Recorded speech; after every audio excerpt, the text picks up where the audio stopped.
Just look at this thing. This thing here. It's rubbish. Okay, I get it's cute and all, but would you want it at your side in a fight? Of course you wouldn't. There is a reason why Millwall's inner city firm has had a grand total of 0 rabbits in the history of its existence of hooliganism and thuggery. And I can assure you that a bunny has never received a medal for acts of valour in the battlefield of war. They're at best shambolic brawlers, as you can see from this footage, but at worst they're utter cowards. The exception that proves the rule in this case is a fictional Japanese lepus going by the name of Usagi Yojimbo, and he has a computer game that came out in the 1980s. Look at this keen-eyed bastard. You'd want him brandishing his piece at undesirables getting up in your grill, wouldn't you? He was a comic book character. And if you're giving yourself a headache due to the dull throb of recollection happening behind your eyes, and you're not sure what it is, it could be a medical problem and you should probably go to the doctor just to be safe, but more likely, yes, you may have seen him crop up in comics, cartoons, and the toy line of a better-known intellectual property of anthropomorphic martial arts proficient wildlife. The titular rabbit was the creation of Hawaiian-born Japanese descendant Stan Sakai, who debuted the character in a comic entitled Albedo Anthropomorphics in 1984. It tells the story of an Edo period wandering ronin, Miyamoto Usagi, who is loosely based on a real-life 16th century swordsman, Miyamoto Musashi.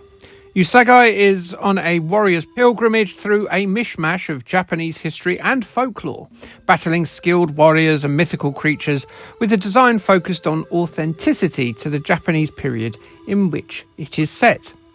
As Sakai owns the intellectual rights rather than a particular comic publishing house, he's able to take his character to make appearances elsewhere, such as several guest roles throughout the history of the Teenage Mutant Ninja Turtles, and occasionally vice versa as well. Usagi has also crossed paths with the Mighty Morphin Power Rangers, very recently in a Dark Horse comic published in 2024. Usagi Yojimbo is still really popular though. I mean, look, there was a Netflix series back in 2022. There was another Usagi Yojimbo game called Way of the Ronin, and that was published by Happy Giant, and that was released on various mobile phones and Steam in the mid-2010s, and it garnered fairly good reviews. At the time of recording, it is still available on Steam should you fancy further rumbles with this Ronin rabbit. The first computer game of the Battling Bunny, though, was Samurai Warrior: The Battles of Usagi Yojimbo, and it was released on the Firebird label on the big 3 British 8-bits of the time, those being Commodore 64, the Amstrad and the ZX Spectrum.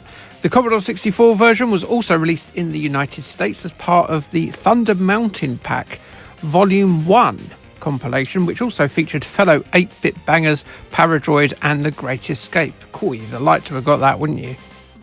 In the States, it went under the title of the character's name, Usagi Yojimbo, but over here, they chose to call it Samurai Warrior: The Battles of Usagi Yojimbo because the readership was fairly, if not infinitesimally small over here, and getting a granny to ask for Usagi Yojimbo in boots might have got her just a mite bit confused, and they might have sectioned her.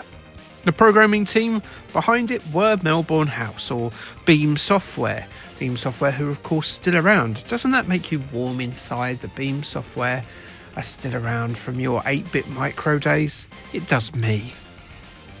On all 3 versions, the graphics instantly stand out. You've got big, chunky, smoothly animated sprites on all 3. The Amstrad version's bold colour palette is certainly the pick of the 3, but it's not Dean Gaffney-esque ugly on any other format either. The scrolling in the Spectrum one appears to be the smoothest. As you can see, you've got to chop up bad animals using your katana, which may seem like fairly generic fare, akin to, like the Thundercats game that came out in the 8-bits. But no, there's much more to it than that. You see, not every beast you meet should get a hilt load of steel right up to their rib cage. Also wandering around Edo period Japan are gentlefolk on the road.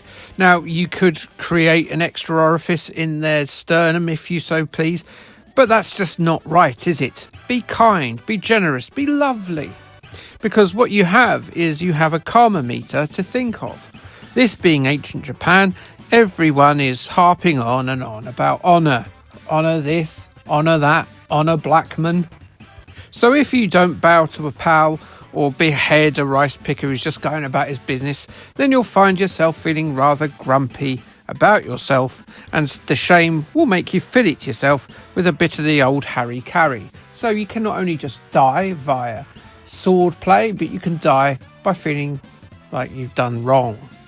So play nice, and then you won't have to disembowel yourself. Sounds fair? Good. There are other rewards beyond stymieing suicidal tendencies too. If you bow or give a peaceable sort a bit of folding, they may well give you warnings about bandits hanging out in trees and the like. Now, the actual combat is a bit bewildering at first. It's worth consulting a manual or whatever to actually learn what you're doing with the controls before you accidentally stab a passing villager and instantly end your game. But once you get the hang of it, it's a solid system, at least going by 8-bit game standards on the old micros. You can thrust, you can slash, you can dodge, and you can parry as the miscreants try to ventilate your face just as you're trying to do the same to them. If you do put sword to purpose and bring him to his knees, then he might have a bit of gold on him, which you can then take out of his pocket, put in your pocket, and then you can use that to bribe, gamble, or spend on health replenishing food at the local inn. It is a challenge, but you'll have a good time while doing it, in my opinion. It can feel a bit sparse at times, and it could be said to be a little bit plodding, but I think there's enough here for it to be a darn sight more interesting than your average slash 'em up. And yet again, it's another terrific original comic book license on the 8-bit micros. I'm getting quite used to these. They're turning out to be surprising treats. Now, I don't want to be rabbiting on anymore, and I've cotton-tailed on that my harebrained puns aren't very bunny, so I don't want you feeling Watership down. I'm going to stop bugsying you, so I'll be on my way. Myxomatosis. But first, I better give you the scores on the board from the magazines of the time. Crash reviewed the title in their issue 57. It got an 87% from them and this review. Although Samurai Warrior looks at first to involve little more than wandering aimlessly about killing all who attack you, with some patience, a great hack-and-slash adventure emerges from the land of the rising yen.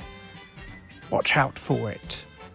Zap covered it in May 1988, and they were mightily impressed.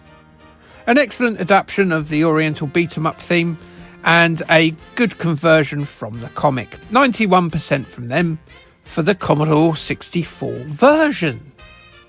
Well, that's it for this year for Weird Games licenses.